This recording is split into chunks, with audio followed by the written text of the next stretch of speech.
गरेको दृष्टान्त। व्यवस्थाका एकजना पण्डित उहाँको परीक्षा गर्न खडा भए र यो प्रश्न गरे, प्राप्त गर्न मैले के गर्नुपर्छ?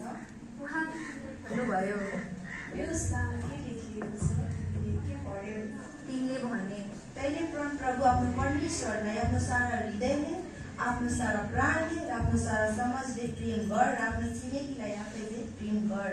उहाँले तिनलाई भन्नुभयो, तिनीले ठिक जवाफ दियो, त्यसै गरेर तिमी जिउनेछ। तर तिनले आफूलाई धार्मिक देखाउने इच्छा गरेर यीशुलाई भने, मेरो छिमेकी चाहिँ को हो त? यीशुले जवाफ दिनुभयो, एकजना मानिस यरुसलेमबाट यरीकोतिर जाँदै थियो। ओहो, यरीकोतिर घुम्न नगएको पनि धेरै भइसक्यो।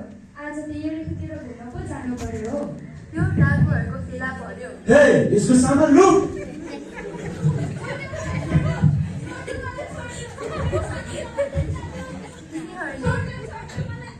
तिनीहरूले त्यसलाई नाङ्गे पारेर पिटे र अधमरो पारी छोडेर गए। संयोगले एउटा पुजारी त्यही बाटो भएर जाँदै थियो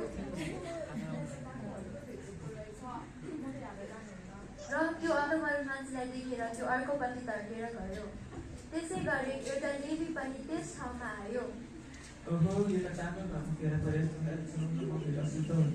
त्यसलाई देखेपछि अर्कोपट्टि तर्केर गयो।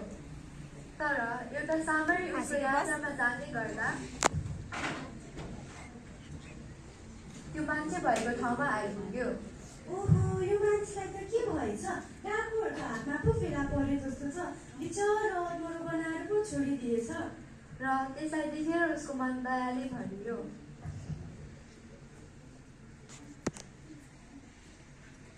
र त्यस कहाँ गएर तेल र दागमत लगाएर त्यसका घाउहरूमा पट्टी बाँधिदियो।